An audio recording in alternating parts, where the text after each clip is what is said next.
Alright, so what's up? Nick Patterson, back at it with another one, 3D printing related. If you like this video, hit the like button, subscribe if you want to see when my stuff drops. Anyways, I'll hop right into it. So this one is about the Ender 3 Max and firmware, and I bought a touchscreen that's supposed to work with the 4.2.2 board, 4.2.7 board, and etc. So I bought this thing to sell it and get rid of the touchscreen that I got for when I had my Ender 3 V2, but it didn't come in time before I traded my printer. So I had it laying around. I was like, you know what? I could probably make it work. So I got the printer shortly after, realized that no, it doesn't. I don't know why they didn't make firmware to work with the Ender 3 Max, because it's very similar. The only difference is the bed size. So all you had to do was change in configuration H, is the bed size, and then bing bang boom, you've got it, firmware for it. But I don't know much more about firmware, and I'm not a guru, but all I know is I tried to figure it out, tried to figure out firmware. If I could build my own, I couldn't figure it out. So I uploaded the old firmware on there and tried to make it work. I'm going to walk you through that. If you don't like that, you can just skip over it. I'm going to make chapters down here. So if you just want to see the new firmware by first layer Insanity automation and this awesome stuff that makes it work, then you can just skip right on to that part and see me install it, how it works, and then I'll walk you through everything it does. It's pretty awesome firmware. But yeah, so I'll hop right into it. And just so you know, this also applies to all of the other ones that Insanity makes, Insanity Automation makes, for the Ender 3 V2, Ender 3 Pro, Ender 5, and 5 Pro, all that stuff. If you get a touchscreen, it's got all the firmware for that. So I mean, you can watch this if you're looking for just the Max, but it also applies to any other one that you look for. Anyways, I'll leave all the information down in the description for where to get the firmware. And yeah, so that's that. Let's hop right into it. To the GoPro we go. Alright, so I forgot to add one last little part. So you can put this video on 1.5 or 1.75 down in the settings, either here or here, and you can just put speed to 1.5, 1.75, and therefore you can go through everything and hear everything and take in all the information content, and slow it down at parts if you want to slow it down back to regular speed, and that way you can see everything and not miss anything. It's really hard to not make the video super long because I'm a little bit of a perfectionist. I want you to get all the information to make it as easy as possible.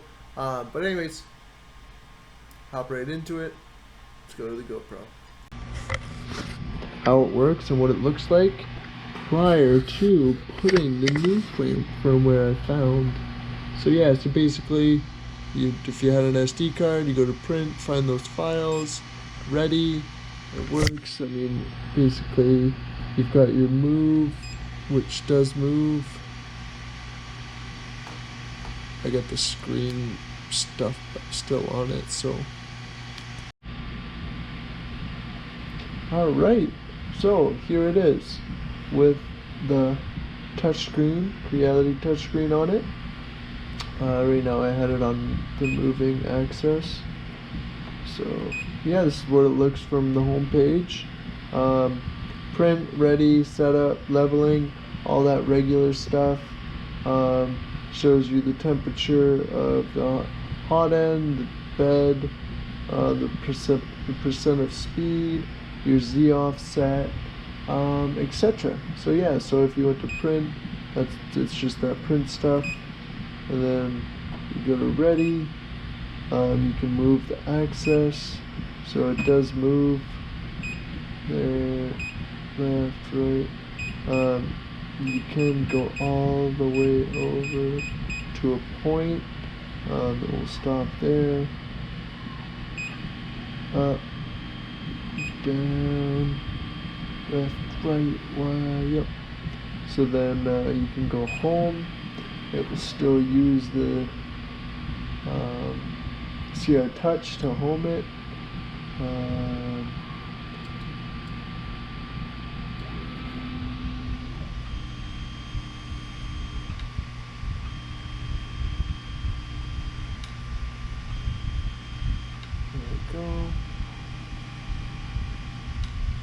Bingo, bingo, bango.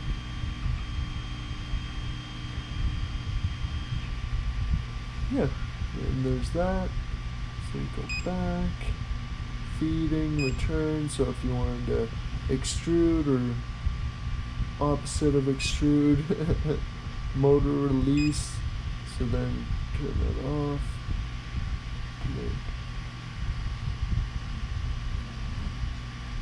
I think.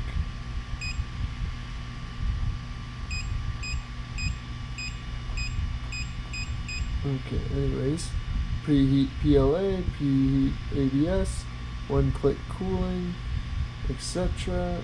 That's what it looks like. Setup, temperature, language, restore factory, we all know that stuff. And leveling, I'll fast forward this, but it actually does level the bed, but of course, as you can imagine, it only levels what it thinks a 220 by 220 is. It's funny, so it looks like it still goes to the middle, but it might already be off by a bit. But anyways, so I'll fast forward by this.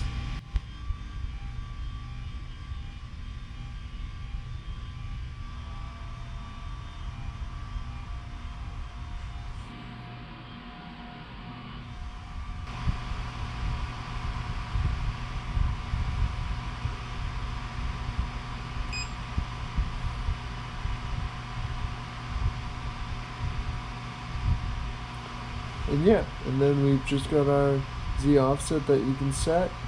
So you press this little dial, it will zero it, go to the middle, and then bring it down to the bed. So you can do that little paper trick, and yeah, that's leveling for you.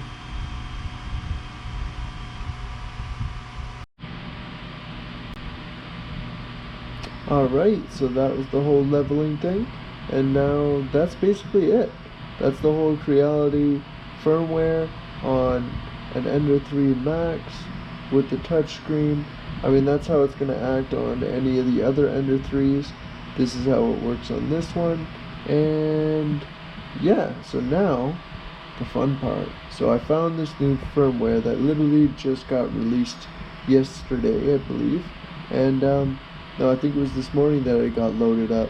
Insanity Automation made this new firmware, and me and you are going to go through it together and get this firmware uploaded. Let's pop it in there. Hopefully it doesn't. Boom. Ready? Do-do.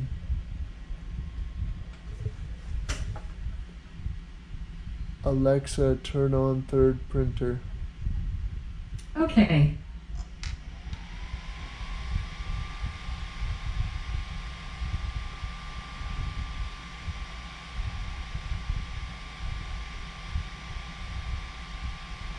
Ooh, I like this. This is cool. English. English. And back. Ooh, this is cool. It's actually working. But the question is this the Creality firmware, or is this the new one?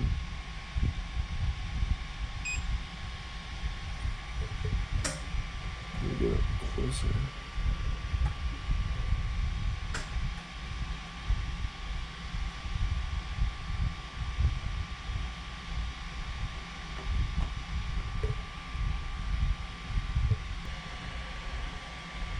I'm gonna figure this out, and then I'll bring you back in. GoPro, stop recording.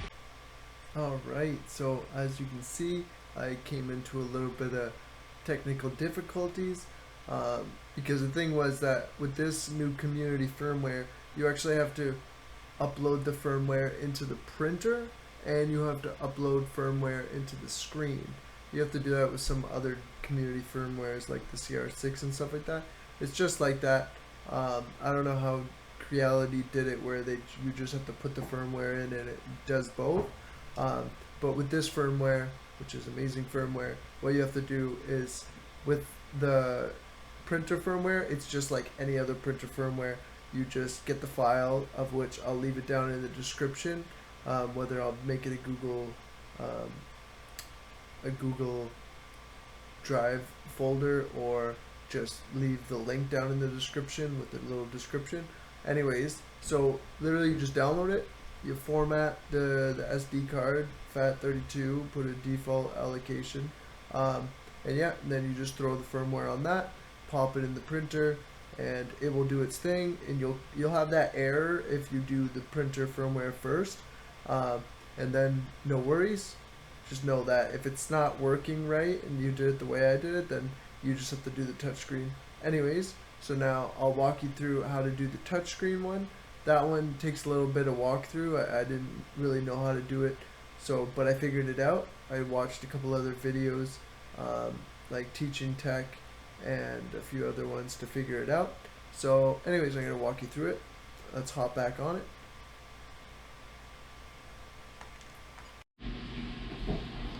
Alright, so once you download the screen firmware, what you gotta do is you go in here, Portrait Touch, CR6, although we're doing it for the Creality touchscreen. Yeah, you open it up, go in, and then once you're in here, you're gonna wanna take the Dwin set, I believe, and you're gonna wanna put it into your SD card that you are going to format first. You go format. I put it just allocation default FAT32. I format. I already done that though. I've already loaded it on. Yeah, as you can see, I've got my Dwin set. We're gonna see if that works because I'm doing it first right now. I've seen some other YouTube videos and they all use the Dwin set. So we're going to try this out, see where it goes. Alright, see you on the other side of which. So we're going to go and put that little SD card into that spot. Facing up? Whatever way it goes in. Oh. The other way. Okay. Yep, there you go. And now we're going to go and plug it into the printer. Before we even close it up? Before we close it up, yeah.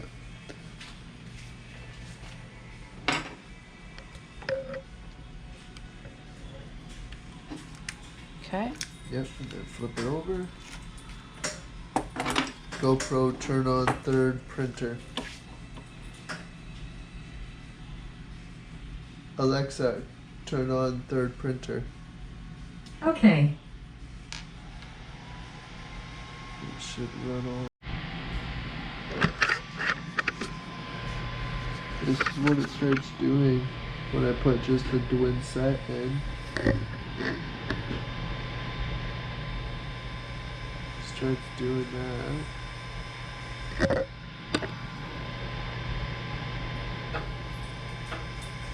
Get to there. And then it gets to a certain point and goes. Oh, fuck.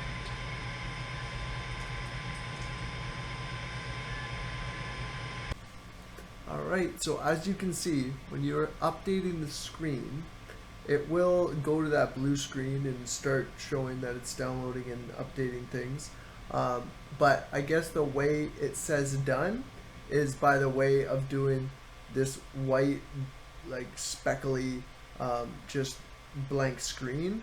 I still went and got my printer to turn on and off 3 more times and made it do that 3 more times, mainly because A, I wanted to make sure that it actually took in the firmware, and B, I wasn't sure if that was an error or if that was the finish of the firmware. So I just did it 3 times anyways, and then I unplugged it, turned off the printer, and took out the SD card and plugged it in again, as I'll show you. And when I did that, it worked. It actually did do the updating. So when you get that white speckly blank screen, don't worry.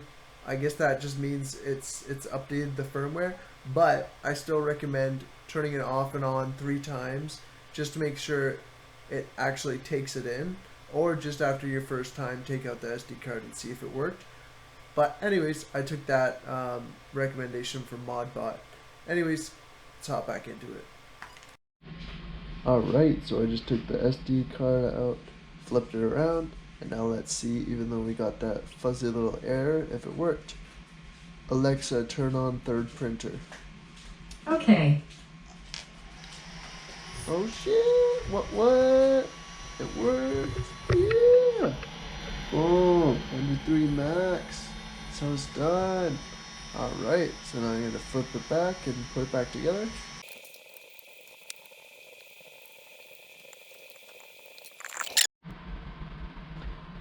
Alexa, turn on third printer. Okay. Alright, boys and girls, here it is. Finally figured it out after a week of hours and hours each day trying to figure out what firmware and what to use, and it is a magnificent firmware. So here it is. Basically, it shows you the print, prepare, control, level, just like the other one, but so many more features. So prepare. The thing I really like about this is that it says preheat PETG, because I those are the only 2 I ever use, and that just comes preset. And you can edit that, put whatever you want, your PLA setting, PETG settings, disable stepper so you can move things without a problem, 1 button cooldown, change filament, you can do that, etc. Then there's move, so you do 1, 1, or 10, up, down, there you go, left, right, yeah, go home, bango.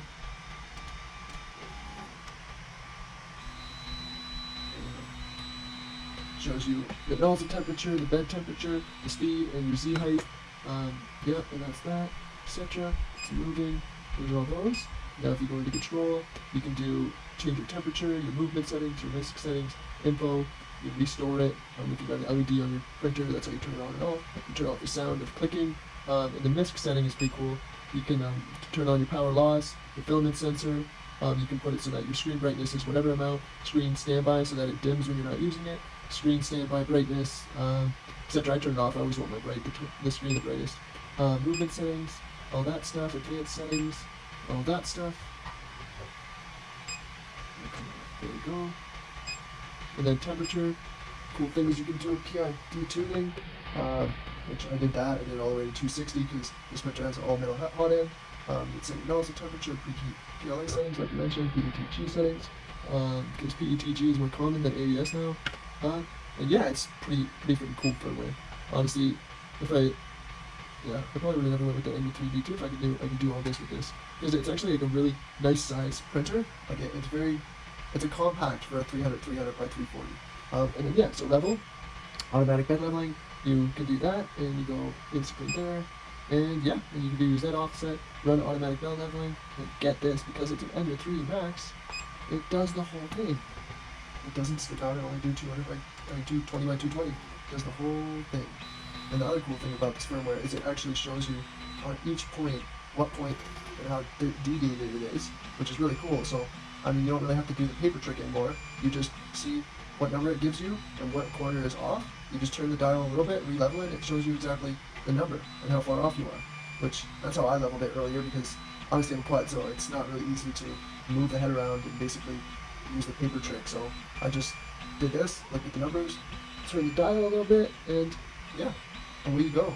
I mean, auto leveler should compensate for it, but I mean, you shouldn't completely rely on an auto leveler like this, but it's good to have. And yeah, there was a little bit of a hassle to figure out the Z offset on this, and the Z offset on this was good, but then when I tried to print it, it was way higher, because it starts 0.2 at 0.2 layer height, which, yeah, so I had to put my Z height pretty high to make it work. And yeah, there you go. And you've got a stored setting, and you're good to go. Like, my one corner's a little high, but yeah. And then you just do Z offset. When you do it, basically as easy as this. You just press that, it goes to where you need to do it, put a piece of paper under it, and press up or down until bingo, you know what I mean?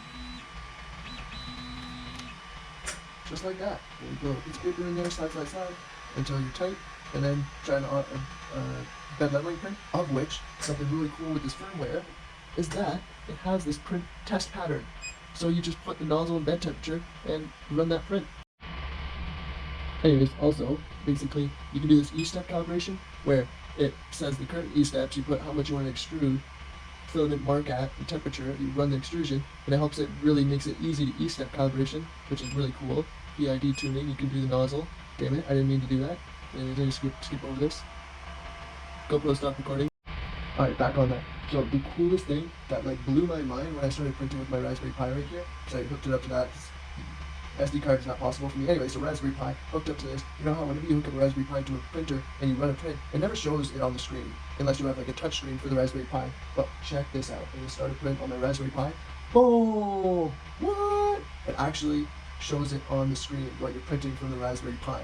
I was like mind blown. I love it. I mean, I've got my CR10 Smart and I've got my Raspberry Pi hooked up to it, but it doesn't show it on the screen. I might think about putting some third-party firmware on that because I love when I had my Creality box hooked up inside of my CR10 Smart. I love that it showed it on the screen, and it sucks that I lost that feature when I hooked it up to a Raspberry Pi. But this is the coolest thing ever. It makes this touchscreen so worth it. This firmware is so worth it. It's the coolest thing ever. And yeah, and when you go in, because like the other thing is then you can tune. Like when you go into tune, change your feed rate, the flow rate, the noise temperature, the bed temperature, your LED, the fan, your Z offset. So if it's not low enough, then you can set that. Other settings, you can movement settings, slicer, retract, override, change filament, edit, leveling mesh, linear advance. I'm not too sure what that is. Mesh settings, like that's really cool. You can change all of those also, which is awesome. All from the main screen when you're printing from the Raspberry Pi. That's mind-boggling. And yeah, so this is the best firmware, best upgrade you can do to your Ender 3 Max. And yeah, there's not much more to say about it. Yeah, figured it out. Figured out all you people that, man, I've seen a lot of people on the Facebook groups.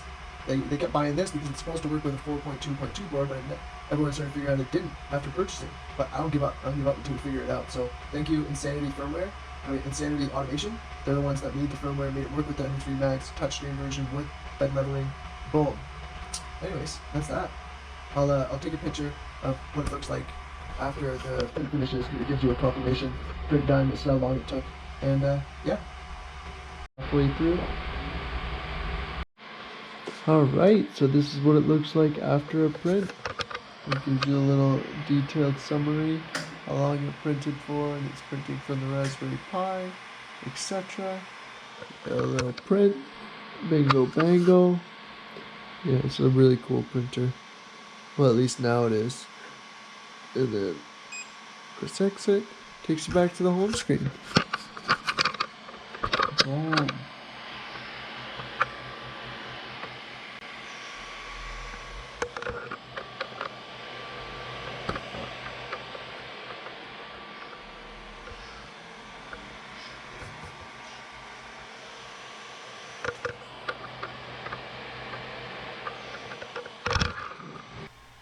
Alright, so my last little detail or suggestion that I would have with if you do this setup is that you want to make it so if you're using Ultimaker Cura 5, the newest one, so don't use the Ender 3 Max profile because it just doesn't work.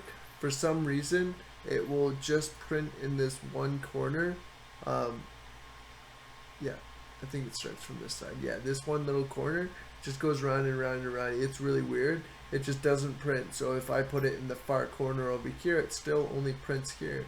It's really weird. So you have to use an Ender 3 Pro profile and then go into machine settings, make your X, Y, and Z the correct size, 300 by 340, and yeah, and then you're good to go. And then it just expands the mat, makes it so you can print it all over. You can print all the corners. I tested it out. It works well. And yeah, so thanks for tuning in.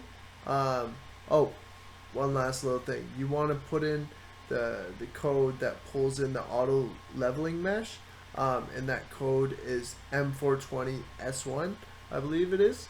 And yeah, I'm not sure. I just figure it's like a community firmware, just like gyros or any other ones. You probably have to pull in the mesh. But besides that, I hope you have a good time printing. I hope you do this setup. It's really awesome. And yeah, I hope you all have a good day. Thanks for tuning in. Hit that like button. Please give me any input that you think I might need. I mean, I thought about maybe making it into 2 videos, one for the old firmware, one for the new, or I thought, you know what, maybe I'll just put them together and make it a chapter that they can skip if they want. But let me know if I'm making it too long. Tell me to just get to the point, and I'll appreciate it. Anyways, hope you all have a good 24. Thanks for tuning in, and I hope it helped. Peace.